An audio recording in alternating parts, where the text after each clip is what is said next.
Assalamualaikum warahmatullahi wabarakatuh. Kali ini kami dari kelompok 3 kembali akan mempresentasikan terkait dengan materi yang terakhir dalam mata kuliah etika bisnis dan profesi, yaitu yang berjudul Personal Value in the Workplace, di mana bahan yang kita ambil dari sini adalah berdasarkan buku Visser Collins and Alan Lovell yang berjudul Business Ethics and Values. Baiklah, mungkin kita langsung saja masuk kepada pembahasannya. Topik ini membahas dua materi yang terkait dengan personal value in the workplace dan juga value and heuristic. Di mana di dalam personal value di dalam tempat kerja itu kita melihat atau membahas terkait dengan definisi nilai serta perbedaan dari sikap dan keyakinan. Kemudian kita membahas juga gagasan serta sekumpulan nilai dan perspektif yang berbeda tentang beberapa nilai atau pandangan yang ada. Kemudian dalam values dan heuristik itu kita akan bahas terkait dengan perannya, kemudian konsep nilai dan perannya serta dampak nilai tersebut di dalam individu. Adanya keterkaitan antara etika dan nilai ini mungkin sangat kita lihat di dalam konteks bisnis dan dalam organisasi, di mana dalam pembahasan etika dalam bisnis kita tentu harus melihat juga bagaimana nilai-nilai dalam suatu bisnis atau organisasi tersebut, karena keduanya merupakan topik yang utama di dalam pembahasan mata kuliah ini. Perbedaan yang mendasar dari etika dan nilai ini mungkin dapat kita lihat bahwa etika itu adalah sesuatu yang memang harus dipelajari. Beda dengan nilai, di mana nilai itu kita dapat atau terbentuk itu setelah kita melihat sesuatu atau mungkin itu diadopsi. Jadi konteks di dalam etika itu merupakan atau memberikan prinsip dan argumen bahwa nilai-nilai yang kita lakukan itu sebaliknya akan membawa Anda pada perasaan intuitif untuk hal yang benar-benar melakukan. Nah, etika dan nilai itu memiliki sumber yang berbeda, di mana etika diambil biasanya dari buku dan perdebatan, di mana teori filosofis tentang benar atau tentang sesuatu yang benar ataupun salah diajukan. Kemudian diuji teori tersebut. Etika itu emang harus dipelajari. Nah, berbeda dengan nilai di mana itu diperoleh secara informal melalui proses sosialisasi. Nilai dari interaksi itu biasanya dapat dilihat dengan hubungan keluarga, kolega, rekan, teman, dan yang paling penting itu adalah tujuan dari suatu organisasi tempat kita bekerja atau yang menjadi milik kita.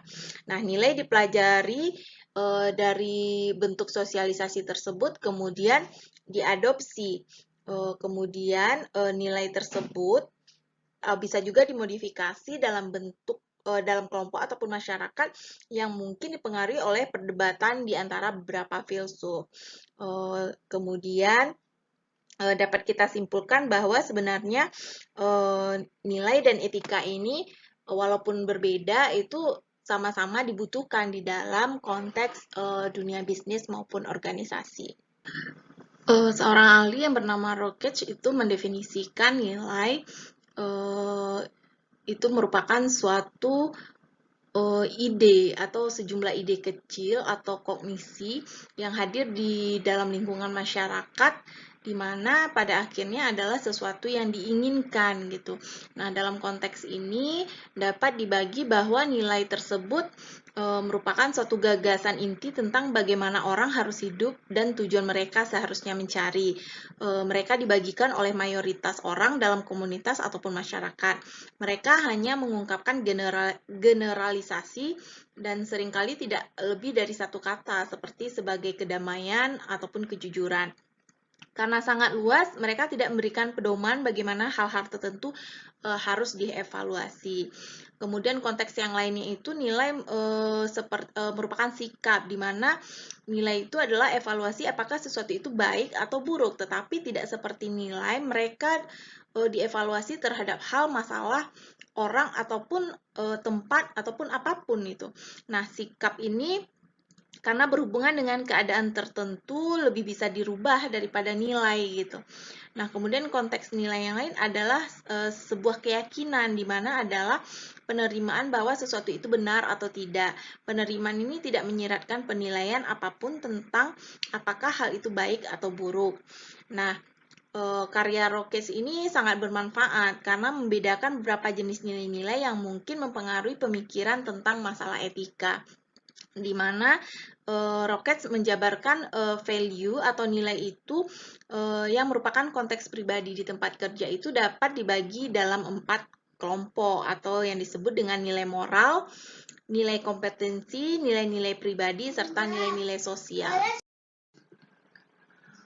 Rockets menjabarkan atau mendefinisikan nilai itu sebagai sejumlah kecil ide ataupun kognisi yang hadir di setiap masyarakat dan sekitarnya, di mana pada akhirnya adalah sesuatu yang emang diinginkan gitu. Nah, dalam konteks ini dapat dibedakan bahwa nilai itu adalah gagasan inti tentang bagaimana orang harus hidup dan tujuan mereka seharusnya apa sebenarnya tujuan yang mereka cari. Mereka dikelompokkan dalam mayoritas orang, dalam komunitas atau masyarakat, di mana mereka mengungkapkan generalisasi, seringkali tidak lebih dari satu kata, seperti mungkin sebagai kedamaian ataupun kejujuran. Nah, karena sangat luas, mereka tidak memberikan pedoman bagaimana hal-hal tertentu itu harus dievaluasi. Kemudian dalam konteks yang lain itu Rokes menyebutkan bahwa sikap itu seperti nilai, di mana evaluasinya adalah sesuatu itu baik ataupun buruk. Tetapi tidak seperti nilai, mereka adalah evaluasi terhadap hal, masalah, orang, tempat ataupun apapun, di mana sikap itu berhubungan dengan keadaan tertentu yang lebih bisa diubah daripada nilai. Jadi kalau sikap itu gampang untuk dirubah dibandingkan dengan nilai. Kemudian dalam konteks keyakinan, itu adalah penerimaan bahwa sesuatu itu benar atau tidak. Penerimaan ini tidak menyiratkan penilaian apapun tentang apakah hal itu baik ataupun buruk. Nah, karya Rockets ini sangat bermanfaat karena membedakan berbagai jenis nilai-nilai yang mungkin mempengaruhi pemikiran tentang masalah etika. Dalam konteks ini, Rockets membagi nilai pribadi itu di tempat kerja dapat dikelompokkan menjadi nilai moral, nilai kompetensi, nilai-nilai pribadi, serta nilai-nilai sosial. Di mana dalam nilai moral itu kita menyangkut perilaku antar pribadi, misalnya bersikap jujur. Nah, itu ya adalah sesuatu yang diinginkan. Kemudian nilai kompetensi, yaitu menyangkut penilaian sendiri atas perilaku seseorang.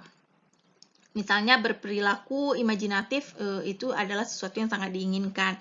Kemudian nilai pribadi itu menyangkut tujuan atau keadaan terminal yang diinginkan untuk diri sendiri, di mana misalnya adalah membutuhkan ketenangan pikiran. Kemudian ada nilai sosial, yaitu menyangkut tujuan yang diinginkan seseorang bagi masyarakat. Misalnya dunia menginginkan perdamaian. Terkait dengan persepsi, dapat dilihat bahwa ada 2 persepsi nilai di mana yang berlawanan, yaitu yang pertama adalah tuntutan untuk mengatakan kebenaran dan kesetiaan dapat bertentangan dalam kasus tertentu. Dalam hal ini, dicontohkan hal itu adalah haruskah juru bicara pemerintah mengatakan kebenaran tentang operasi militer? Jika itu akan membahayakan tentara yang mungkin mengharapkan dia untuk menunjukkan kesetiaan kepada mereka. Dalam kasus ini mungkin kesederhanaan dan keutuhan nilai rusak dengan tidak mengetahui nilai mana yang harus diterapkan. Kemudian persepsi yang berikutnya yaitu nilai-nilai yang sederhana dan utuh hanya dapat memberikan pedoman umum. Ketika berurusan dengan situasi tertentu, contohnya nilai membutuhkan interpretasi. Adakah suatu seperti yang sering diimplementasikan oleh perilaku politisi, ketika kejujuran dapat diartikan sebagai tidak berbohong, tetapi sama seperti tidak mengatakan kebenaran secara keseluruhan. Begitulah interpretasi yang diperlukan. Nah, nilai-nilai yang sederhana dan utuh menjadi terfragmentasi.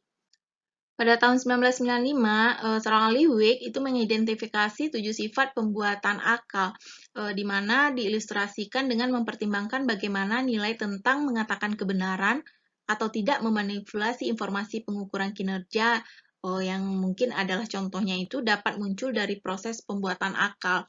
Nah, tahapan itu dapat dilihat dalam layar berikut di mana ada 7. Yang pertama adalah konstruksi identitas. Contohnya, ketika seseorang itu mempertimbangkan untuk menipu orang lain di tempat kerja dengan memanipulasi statistik kinerja, mereka akan mempertimbangkan bagaimana mereka melihat diri mereka sendiri. Apakah mereka percaya diri mereka sebagai manajer makro yang akan mengubah informasi manajemen untuk memberikan kesan yang lebih baik atas usaha mereka, atau apakah mereka menghargai diri mereka sendiri sebagai individu yang jujur yang bisa memberikan kebenaran meskipun itu menyakiti mereka sendiri. Kemudian tahap berikutnya itu adalah pemahaman retrospektif, di mana itu menurut Weck itu pengertiannya adalah terjadi setelah orang bertindak, dengan kata lain, nilai mengikuti tindakan dan tidak mendahului mereka. Kasusnya mungkin para pebisnis Rusia membenarkan penghindaran pajak mereka dengan alasan bahwa mereka melakukan ini hanya karena negara terlalu korup untuk menjadi penjaga yang sah atas penerimaan pajak yang contohnya yang baik.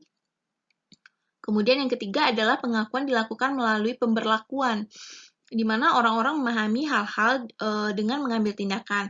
Jika orang memutuskan untuk memanipulasi informasi manajemen kinerja, mereka melakukannya dengan memilih tindakan yang sesuai dengan lingkungan mereka. Mungkin mereka memutuskan bahwa untuk benar-benar merubah angka kinerja tidak dapat diterima, tetapi dengan pilihan metode penipuan. Mereka mungkin menyembunyikan angka-angka buruk dalam jumlah yang besar. Mereka juga mengubah lingkungan dengan menciptakan iklim di mana bentuk penipuan tertentu itu dapat diterima. Kemudian yang keempat adalah pengakuan dalam konteks sosial. Nah, dalam hal ini jika orang berbicara dengan rekan mereka tentang apa yang telah mereka lakukan, maka praktik tersebut dapat diterima melalui penggunaan. Telah ditemukan bahwa kelompok pekerjaan yang berbeda memiliki persepsi yang berbeda tentang benar dan salah. Akibatnya, kelompok pekerjaan yang berbeda mungkin memiliki pandangan yang berbeda tentang perilaku apa yang boleh dan tidak. Beberapa kelompok pemogram misalnya berpikir itu lebih dapat diterima daripada kelompok lain untuk melanggar hak kekayaan intelektual. Nah, mungkin karena mereka adalah pengguna web yang hebat, yang tidak menghilangkan gagasan tentang hak milik yang tidak diketahui dengan membuatnya begitu dapat diakses. Kemudian yang kelima adalah pengakuan yang sedang berlangsung. Ketika situasi berubah, misalnya jika seorang anggota staf diberhentikan karena melanggar hak kekayaan intelektual, maka orang akan merumuskan kembali posisinya tentang masalah tersebut dalam diskusi satu sama lain. Kemudian pengertian yang difokuskan pada isyarat yang diambil, ini berarti bahwa orang-orang dalam organisasi akan memperhatikan beberapa hal dalam arus peristiwa sehari-hari dan mengabaikan yang lain. Isyarat-isyarat itu menjadi bahan mentah dari mana pandangan dan tindakan diambil. Pengalaman perwakilan orang lain, misalnya apakah orang lain yang diketahui telah menipu, berkembang sistem manajemen kinerja, atau tertangkap dan dihukum, akan menjadi bagian dari proses pembuatan akal. Kemudian pengertian didorong oleh masuk akal. Proses pembuatan akal didasarkan pada penilaian pribadi tentang resiko dan manfaat. Ini bukanlah proses penilaian yang baik berdasarkan fakta yang tidak dapat disangkal. Dengan kata lain, orang-orang mengambil permainan yang sudah diperhitungkan. Ketika memutuskan untuk memanipulasi sistem manajemen kinerja, mereka berkesempatan bahwa manfaat dari melakukan hal itu akan cukup besar untuk mengungguli kemungkinan yang ditangkap dan beratnya hukuman. Dari tinjau yang telah dijelaskan tadi dapat dilihat bahwa nilai-nilai itu sebagai sesuatu yang muncul dari proses dinamis dari pembuatan akal serta menjadi salah satu input proses. Kumpulan nilai yang disepakati dalam organisasi dapat diubah melalui proses. Nah, nilai mengekspresikan potensi ketegangan antara keutuhan, di mana menginginkan kesekumpulan nilai yang konsensual dan fragmentasi. Kumpulan nilai itu dipecah dan dideformasi. Nah, tanggapan orang-orang terhadap perbedaan ini itu mereka menggunakan beberapa pandangan atau metode dalam mengklasifikasikan terkait dengan nilai, di mana dapat dilihat ada 5 klasifikasi atau pandangan pendekatan yang terhadap nilai tersebut, di mana itu yang pertama adalah pandang tradisional tentang nilai. Dari sudut pandang tradisional itu sebuah kelompok, baik kelompok kerja, organisasi, profesi, ataupun negara itu ditentukan oleh nilai-nilai yang dimiliki bersama. dalam konteks tradisional ini, gagasan tentang fragmentasi nilai dianggap laknat dan kontradiksi. Nilai-nilai kelompok baik yang berasal dari tradisi kuno kelompok atau disajikan seolah-olah mereka melakukannya. Dalam organisasi, nilai-nilai tradisional ini sering ditampilkan sebagai nilai-nilai pendiri perusahaan. Dalam perusahaan yang tidak diberkati dengan seorang pendiri yang karismatik, mitos terkadang dibuat untuk hubungan masyarakat dan tujuan periklanan dan untuk bertindak sebagai sumber nilai-nilai yang ingin dihadirkan perusahaan. Contohnya adalah Mr. Kipling dari Kipling's Cake itu salah satu contohnya mungkin. Nah, sebuah kelompok yang didasarkan pada nilai-nilai tradisional melihatnya secara keseluruhan. Dengan mengalihkan pandangan mereka ke dalam dan bukan keluar kelompok, mereka gagal mengenali fragmentasi dan keragaman nilai yang mengelilingi mereka. Kemudian pandangan yang kedua itu yang terkait dengan nilai modernis. Dalam hal ini itu posisi modernis itu adalah bahwa abad ke-20 dan sejauh ini abad ke-21 itu dicirikan oleh fragmentasi nilai. Namun ini dilihat dari fase peralihan dan diperkirakan melalui penerapan nalar. Potongan-potongan dapat disatukan kembali dan nilai-nilai sejati didefinisikan. Mereka yang mengambil posisi ini percaya bahwa nilai-nilai itu nyata dan dapat dinyatakan dan didefinisikan dengan jelas melalui debat formal dan rasional. Mereka menerima penalaran deduktif yang memungkinkan kebenaran dikembangkan secara logis dan prinsip pertama.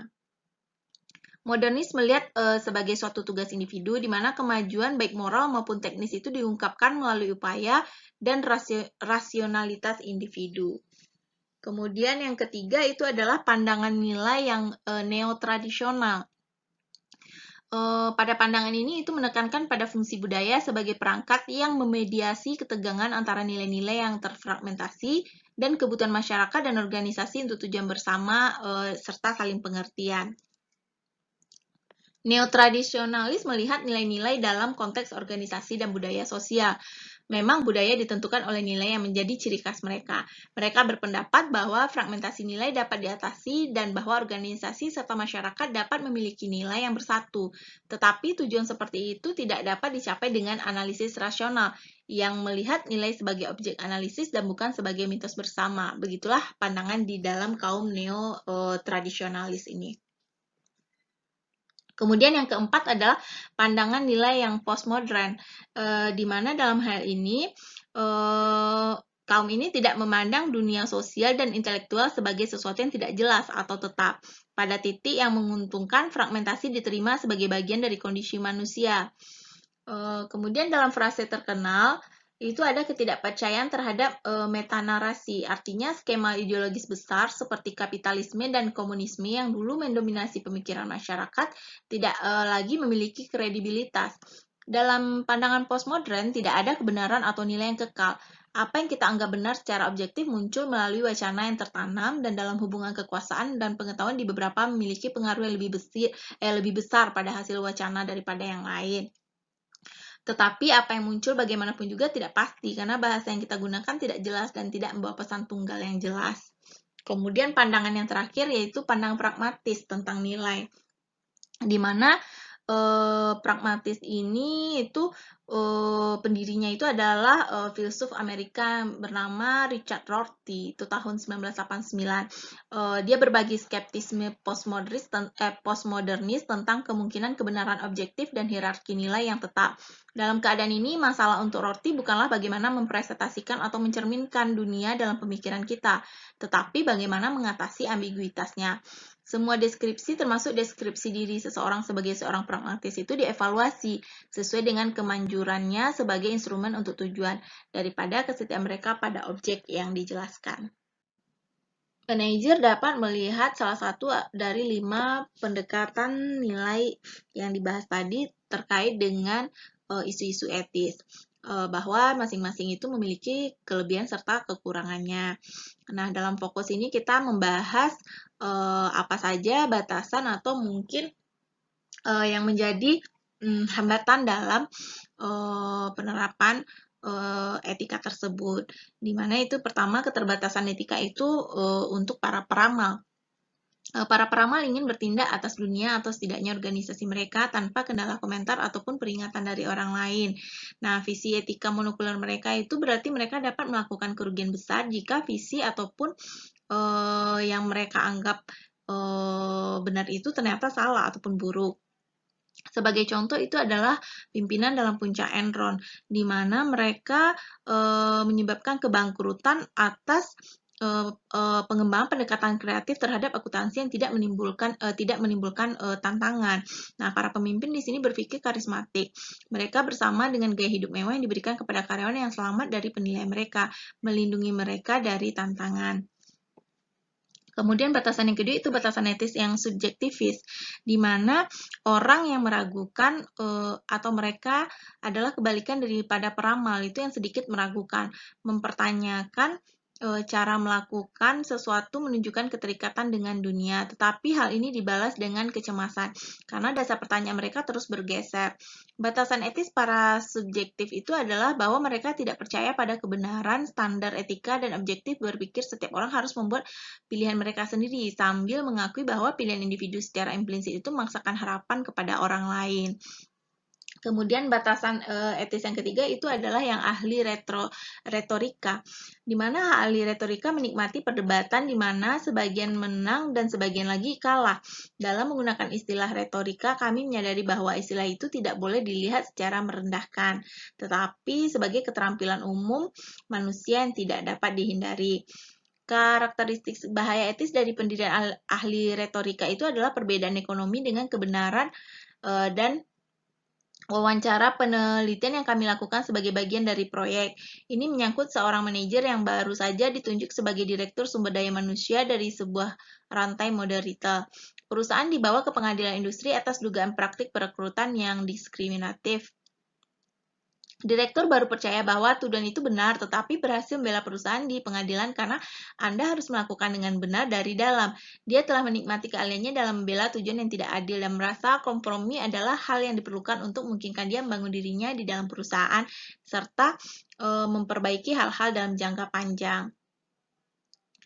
Kemudian batasan yang terakhir itu adalah batasan etika bagi orang pendiam. Pendiam adalah pengunduran diri untuk mencapai kepuasan. Ini adalah pelepasan dari masalah etika dunia. Batasan etisnya adalah bahwa manajer yang pendiam tidak akan melihatnya sebagai peran mereka untuk bereaksi terhadap kesalahan dalam organisasi mereka.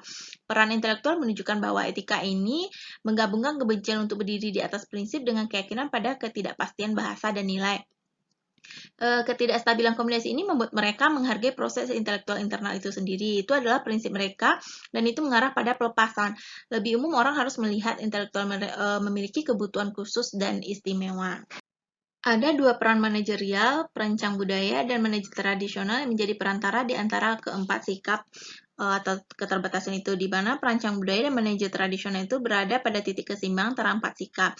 Masalah etika mereka adalah menjaga keseimbangan. Jika perancang budaya kehilangan keseimbangan, mereka akan menjadi lebih seperti nabi atau yang lebih subjektivis. Jika manajer transaksional menjadi tidak seimbang, mereka lebih cenderung bergerak ke arah sikap kritis atau ahli retorika. Desainer budaya misalnya mencoba mendapatkan komitmen karyawan untuk nilai-nilai dan misi organisasi sambil tidak merusak nilai-nilai karyawan itu sendiri. Mudah menjadi terdistorsi dan mengarah pada nilai-nilai organisasi menjadi lebih penting. Hal ini dapat diilustrasikan oleh beberapa praktisi HRD. Sebagaimana dilaporkan dalam literatur, itu menggunakan metafora dari buku catatan servis mobil untuk menjelaskan tujuan rencana pengembangan pribadi. Dalam mengembangkan diri, mereka menyesuaikan diri dengan ekspektasi di mana karyawan mungkin melakukan distorsi atau mendistorsi nilai dan posisi etis mereka sendiri. Dalam situasi ini, perancang budaya mengambil mantel peramal. Manajer transaksional sering disajikan secara stereotip sebagai kebalikan dari bisa lakukan pemimpin transformasional. Mereka yang memegang peran tidak mungkin menjadi seperti peramal. Bahaya etis ini diakibatkan oleh kurangnya ambisi. Ini dapat terjadi dalam dua bentuk. Jika manajer transaksional tidak memiliki komitmen, mereka akan menjadi pemain game dengan sedikit ekspektasi daripada mempertahankan pekerjaan mereka. Namun, jika mereka kurang percaya pada kekuatan mereka untuk memperbaiki keadaan, maka mereka akan menjadi pendiam. Selanjutnya, kita akan membahas tentang values and heuristic. Sebelumnya, kita harus mengetahui terlebih dahulu apa itu yang dinamakan dengan heuristik. Heuristik merupakan sarana untuk menemukan atau mencari tahu sesuatu. Heuristik ini juga bisa dikatakan sebagai salah satu jalan pintas atau petunjuk praktis untuk mempermudah dalam pengambilan keputusan dan penilaian.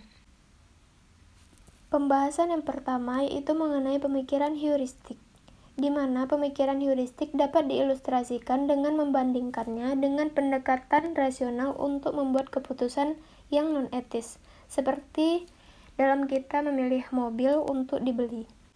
Jika keputusan harus didekati dari posisi analitis dan rasional, kita harus melalui beberapa tahapan berikut ini. Tahapan yang pertama yaitu kita mungkin bisa mengidentifikasi semua mobil yang tersedia di pasar. Tahapan yang kedua, kita bisa mengidentifikasi semua faktor yang penting di dalam mobil, seperti biaya, keandalan, akselerasi, warna, dan sebagainya. Tahapan yang ketiga, kita dapat menentukan tingkat kepentingan relatif dari kriteria di atas dengan salah satu cara menempatkan mereka ke dalam urutan peringkat atau memberikan bobot pada hal tersebut. Tahapan yang keempat, kita bisa meneliti setiap mobil di pasar dan memutuskan bagaimana skor mereka terhadap masing-masing kriteria. Tahapan yang kelima, kita bisa menghitung sejauh mana setiap mobil akan memuaskan keinginan dengan menggabungkan kinerja mobil terhadap setiap kriteria dengan kepentingan kriteria tersebut, sehingga mobil yang bekerja dengan baik terhadap kriteria yang lebih penting akan memiliki skor yang lebih tinggi. Tahapan yang terakhir, kita dapat memilih mobil dengan skor tertinggi dalam perhitungan ini. Proses yang baru saja dijelaskan dapat disebut juga sebagai utilitas yang diharapkan subjektif. Hal ini karena pembuatan keputusan membuat penilaian pribadi atau sebagai subjektif. Dari keduanya penting bagi mereka tentang mobil ini, dan memungkinkan bagi pihak untuk dapat memberikan mobil sesuai dengan kriteria tersebut.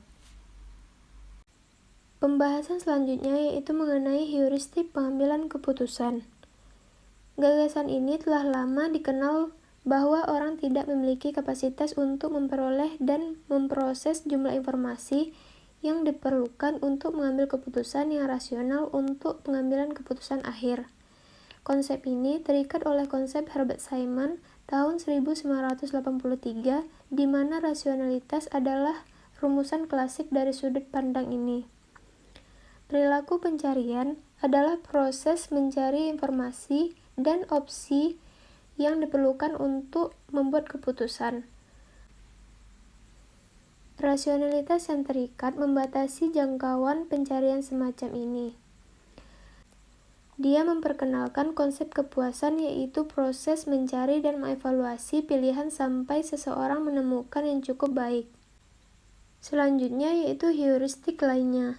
Sejumlah besar heuristik diidentifikasi dalam Hogarth tahun 1980. Heuristik ini menyebabkan orang memasukkan lebih banyak mempertimbangkan informasi yang mereka kumpulkan baru-baru ini, dan kemudian mereka meremehkan sesuatu yang mereka mungkin telah pelajari di masa lalu.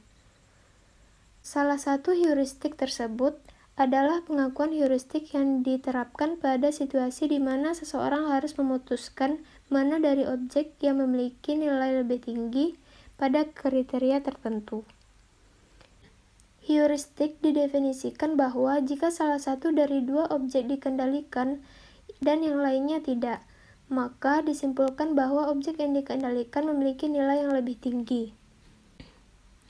Terdapat 3 prinsip dalam heuristik. Yang pertama yaitu minimalis, yaitu kita dapat memilih salah satu dari 10 isyarat secara acak. Yang kedua, ambil yang terakhir, yaitu kita dapat memilih isyarat mana yang bekerja dengan baik terakhir kali keputusan semacam ini harus dibuat. Prinsip yang ketiga yaitu ambil yang terbaik. Dalam strategi ini, beberapa informasi tentang reliabilitas dan kegunaan isyarat digunakan untuk memutuskan isyarat mana yang mungkin paling banyak memberikan jawaban yang lebih akurat. Pembahasan selanjutnya yaitu mengenai nilai sebagai heuristik dalam penalaran etis. Terdapat 4 kategori emosi moral yang telah diidentifikasi oleh Haidt tahun 2003, di mana terdapat 4 tindakan sebagai pemicu atau menciptakan kecenderungan untuk bertindak secara khusus. Yang pertama yaitu pengutukan lainnya, seperti penghinaan atau kemarahan. Yang kedua, sadar diri, seperti malu dan merasa bersalah. Yang ketiga yaitu penderitaan lainnya, seperti dari segi kasih sayang. Selanjutnya yang terakhir, pujian lainnya, seperti tindakan untuk berterima kasih. Jika emosi dan norma sosial dapat bertindak sebagai heuristik, maka mungkin saja itu terjadi nilai-nilai dalam melakukannya. Hal ini dikarenakan nilai sangat erat kaitannya dengan emosi dan norma sosial. Pembahasan nilai sebagai heuristik dalam penalaran etis ini akan membahas beberapa indikator. Yang pertama yaitu mengenai bagaimana nilai digunakan sebagai heuristik. Nilai-nilai itu sederhana tetapi memegang teguh suatu keyakinan seperti pentingnya kejujuran. Maka disarankan menggunakan nilai sebagai filter untuk mengurangi jumlah informasi yang mereka perhitungkan saat membuat keputusan. Nilai dapat bertindak sebagai heuristik yang cepat dan untuk membatasi jumlah perilaku pencarian. Masalah etika seringkali dianggap sebagai dilema yang tidak mudah diselesaikan. Menurut Billig tahun 1996, terdapat masalah etika yang dianggap sebagai dilema. Yang pertama yaitu menyangkut interpretasi nilai. Contohnya bisa diambil dari manajemen perawatan kesehatan. Semua orang di lapangan akan setuju bahwa pasien didahulukan. Tetapi profesional perawatan kesehatan mungkin memahami nilai ini dengan cara yang berbeda. Untuk beberapa hal itu berarti memperbaiki kondisi klinis pasien. Beberapa orang mungkin mengatakan itu memberdayakan pasien untuk mengendalikan perawatan mereka dan kondisi mereka. Namun orang lain mungkin mengklaim itu berarti membuat pasien nyaman secara fisik dan ketenangan psikologis. Yang kedua yaitu adanya argumen dan konflik atas nilai-nilai, di mana banyaknya nilai-nilai yang saling bertentangan dalam masyarakat tertentu. Masalah etika seringkali sulit karena mungkin tidak bisa dipastikan nilainya. Dari berbagai macam nilai-nilai yang kontradiktif harus diterapkan dalam situasi tertentu. Indikator yang kedua yaitu mengenai nilai heuristik dan pengaturan prioritas. Alokasi sumber daya adalah bentuk tertentu dari peraturan prioritas. Ini melibatkan pengambilan keputusan mana yang lebih penting dan mana yang tidak terlalu penting. Pada bagian ini dikatakan bahwa jawaban yang benar untuk masalah penetapan prioritas tidak dapat ditemukan secara teknis. Namun, penetapan prioritas ini merupakan soal nilai. Orang yang mengatur prioritas memiliki hal untuk memutuskan nilai mana yang akan mereka gunakan untuk menentukan kepentingan relatif. Indikator yang ketiga yaitu mengenai nilai heuristik alokasi sumber daya. Terdapat 6 nilai tentang prioritas pengaturan dalam alokasi sumber daya. Yang pertama yaitu utilitas, di mana mengalokasikan sumber daya dengan cara memaksimalkan kebaikan bersama.